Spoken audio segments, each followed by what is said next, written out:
How's it going, everybody? Welcome back to the channel. And it's been a while since I've actually done a video on this channel, and like the video I did on the Mr. Pixel channel, I wanted to bring one to this channel but in a different way. And so before I get really into it, first of all, I do want to give shout outs to those on Twitter for the support for both LaShawn and myself, recommending us to Team Pixel. Sadly, neither myself or he made it into Team Pixel this year, but there is next year, and so we can look forward to that.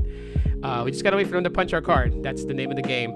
But anyways, for this video, I just wanted to show you guys my collection of the Google Pixel devices. And for those who still have to question me as to why the Pixels, I'm gonna question back and say, why not the Pixels? These are a great lineup of phones, and I can only see just where Google was going with the envisionment of the Google Pixels throughout the different generations. And as you guys can see, there is one missing. However, yeah, I will have something in place for that clip. So we'll start with the first one here, the original Google Pixel itself.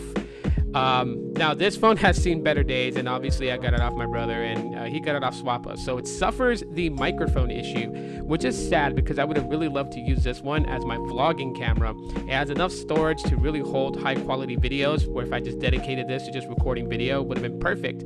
But yeah, I tried to get it repaired. However, I missed the deadline for Google with uBreak iFix to actually repair this device, and so it sits with the microphone issue. But I do have the XL model to it, and the XL model, you know, 32 gig storage, bigger display, of course, nice size phone. I really like the white and silver color variation to this. And you know what? I had to say, really good job to Google for their first you know, fledged Google phone, and not a Nexus, but actually first Google phone. Coming up to that is the Pixel 2, and I was lucky enough to find one in the kind of blue variant. Sometimes, you know, I mean, my thing is to kind of go after the exclusive colors for these Pixels, which actually started with the Pixel 2. The Pixel 2s had the exclusive colors, right? So kind of blue with the original size one, which was built by HTC, and then LG built the 2XL, which is this one right here, which is the panda color. So black top, white body, and it also has that kind of curved display, but it's not a very bad curved display as most curved display phones are. This is very, very, very manageable for me. And actually the 2XL is one of my favorite Pixels to use, still is till today. I still love throwing my SIM card into this phone and just taking it out and using it as my daily driver. Handles things very, very well, and it's also the first time that it, you know, Google has moved its displays up to the 18:9 aspect ratio. So dual front-facing speakers, of course. You know, you also got that color accent power button, which, you know, is that the googliness in it. But still, stock Android experience, you just can't beat it when it comes to a Pixel. Next up, I have the Pixel 3, and this is where I pretty much just stayed at the smaller variation for it. And the reason why is because, you know, more manageable in my hands, comfortable. And even though, like most people say, it has a smaller battery, 2915 milliamp hour battery, this phone still chugs through the day for the way that I use it. And so I'm able to get a good amount of time on the battery before I have to top it up again. But quick charge really makes it to where you just quickly top it up and you're good for the rest of the day. Of course, no headphone jack, but hey, it is what it is. The frosted glass back is really something on this device, something that I've never really thought of until I just started just kind of like holding it in my hand and just like was like impacted by the way it felt. Water resistance and wireless charging was really good on this device. And so now we go into the Pixel 3a. This one I had to dig up old footage for it, obviously, because this phone currently sits in the hand of my sister-in-law. As I said so many times, you guys pretty much know it already. But this phone really changed the game when it came down with Google. As a matter of fact, you know, with them going with a mid-ranger, and you know, a lot of people's you know, being skeptical about it, really kind of proved to be something else when this phone finally launched after being unveiled at Google I/O, and then it just massively sold. But that's because it was a very, very good thing here. You had, you know, a good, you know, battery, a superb battery, as a matter of fact. Sure, it lacked water resistance, it lacked any of that wireless charging or whatever, but you know, it still flew. That was the thing. When I compared this side by side with the Pixel 3, I had absolutely no issues with it, or really even telling the difference in performance until I really, if you have to like really look into the Pixel 3a and compare it side by side and really look closely to actually see it. But image processing, just a hair bit slower than the Pixel 3, but it still did the job, and it was amazing. Like, this is one of my top phones, and yes, I intend to get another one back in my collection sometime down the road in the future.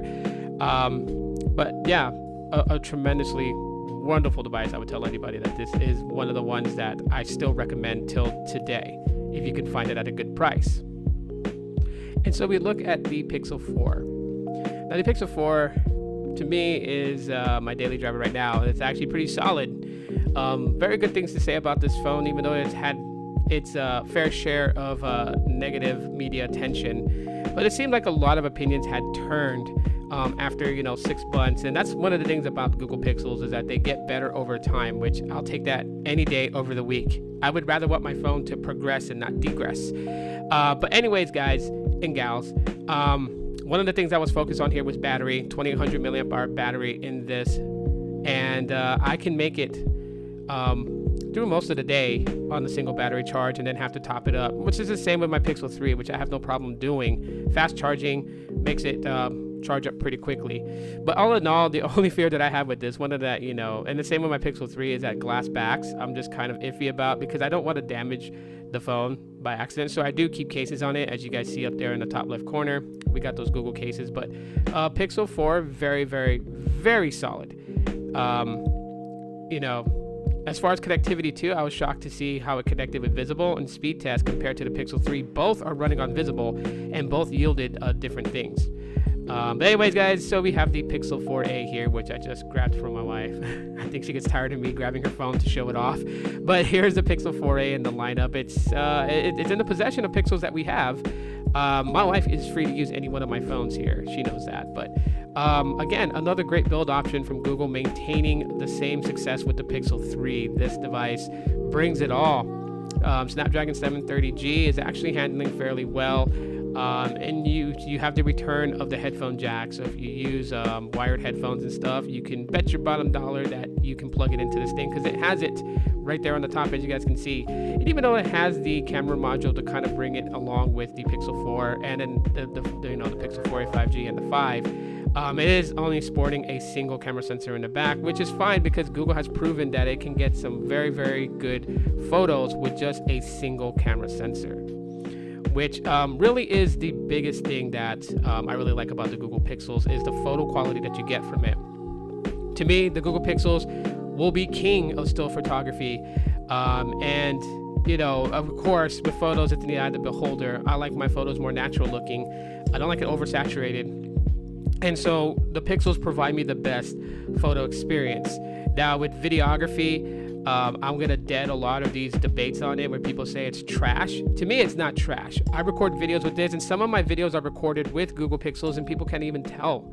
They don't even have a bad thing to say. Some people even say the video quality is good. So if it's good, then how are you saying that the video quality from the Pixels are bad?